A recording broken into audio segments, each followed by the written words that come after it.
September. We moved offices in Budapest to a bigger office on 1st of October.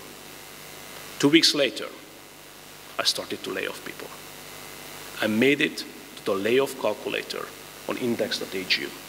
If you are familiar with that layoff calculator, I was one of the openings of that. We laid off 1,000 people over a course of 9 months. We finished laying off the last people in 2009, May. By June, we started to hire again. And we hired everybody back who wanted to join again by end of 2009.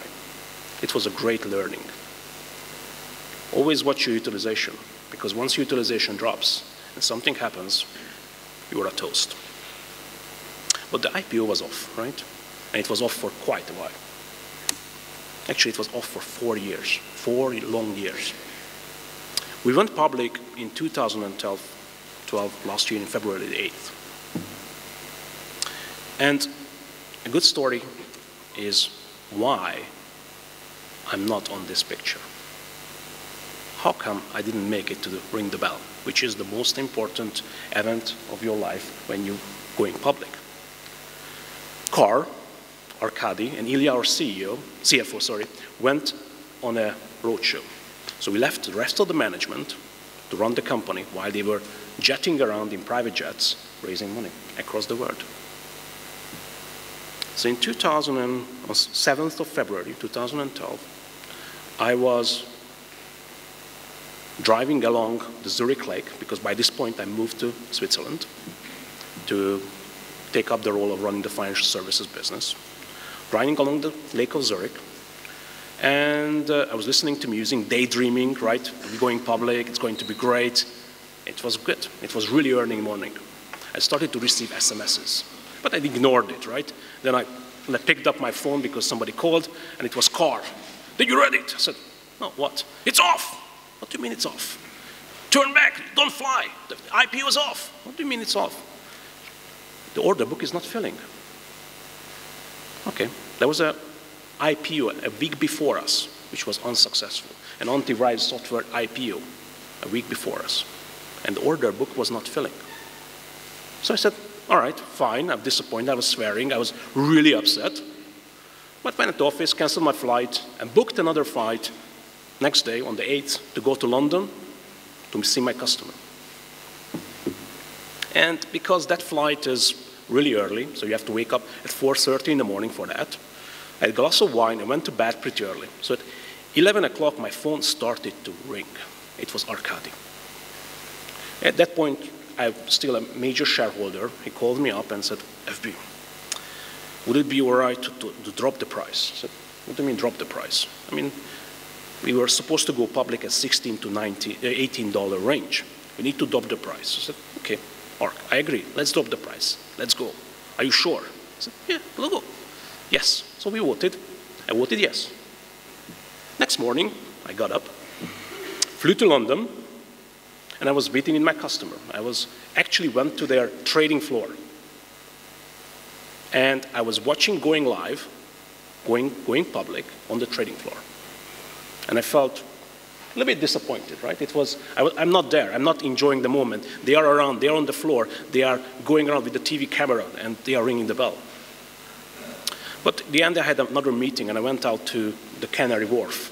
And there's a really nice restaurant next to the Reuters building called Smolensky's, which is actually a chain. And there's another Smolensky's in New York. So I was sitting in Smolensky's, and I was really happy at the end, because in the Reuters building there's a stock ticker, and I had EPAM stock ticker showing up. And then I felt, well, right, it was good. It felt really good. But I think what's interesting about us going public was actually this picture. And let me zoom it a little bit. Observe the flags. When was the last time you think we had Hungarian, Belarusian, Kazakhstan, Ukrainian, or Polish flags on the New York Stock Exchange? Right? It was interesting. a note. Nobody noticed this. We were immensely proud. We thought that this is going to be something very important for the entrepreneurs, for the startup in Central Eastern Europe. But somehow everybody missed this picture. Till today, I don't understand it. But for me, this is one of the most important pictures of my career. And when you ask Arkady today, is that it was a good idea? And he was like, maybe. So I think the way to show it's maybe is maybe this was the right decision. This is the stock price, by the way, in the last 18 months. So maybe it was a good idea to do this. And last but not least, EPAM became the 6th fastest growing technology company in the US, but in the world in 2013. Thank you very much.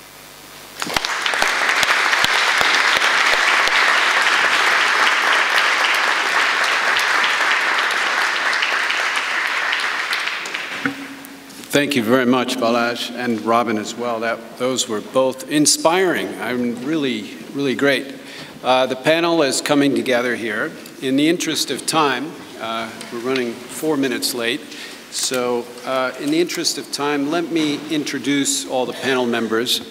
Of course, Robin, I think we've covered a bit, but I am always impressed by your ability to keep starting companies and get out of them in a successful way. So Buzz, Zip, and GoLoco, etc. That is fantastic.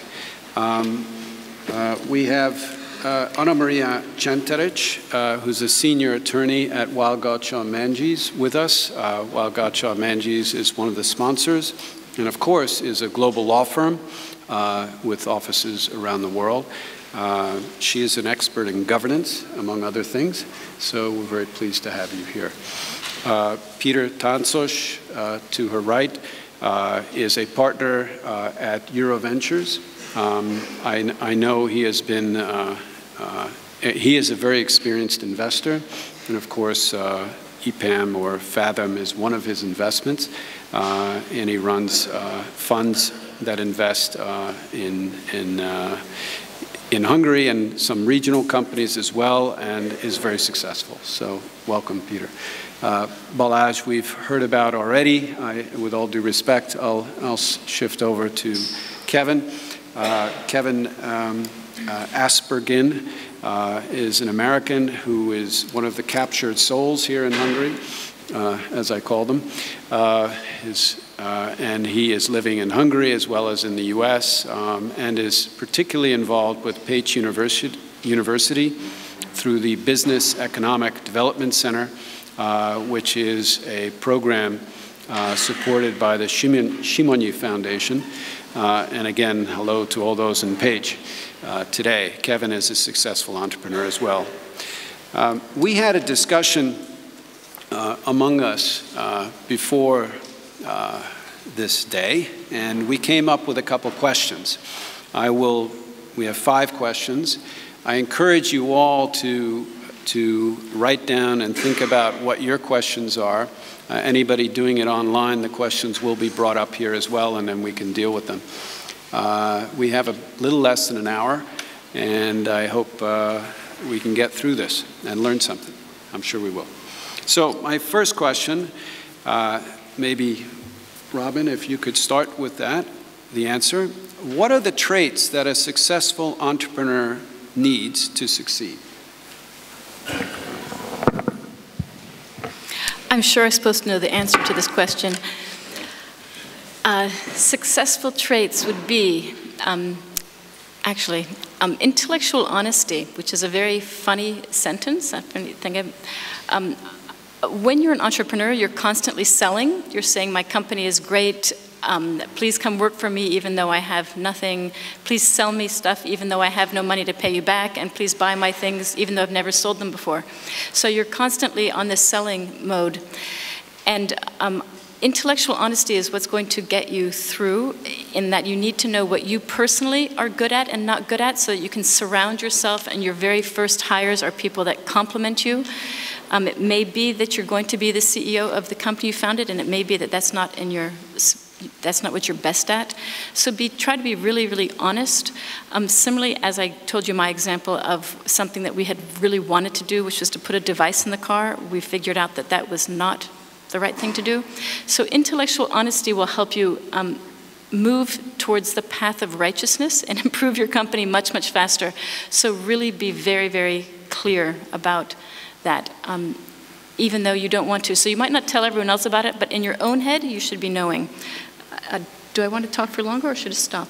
I would say also tenacity, that it's a really, really hard road. And as we've heard here today. So you have to have a lot of tenacity. And the last one I would say is a focus. That is very easy to, people are constantly giving you advice, and you also have lots of good ideas, and so you're constantly trying to do too many things at once, and you have a very discrete amount of money, and a very certain, a certain amount of money. So you want to know, what do I have to accomplish with this piece of money in order to get the next piece, and that requires focus. So with this amount of money, what do I need to accomplish so that I can earn more? I'll leave it at that. Great. Sorry.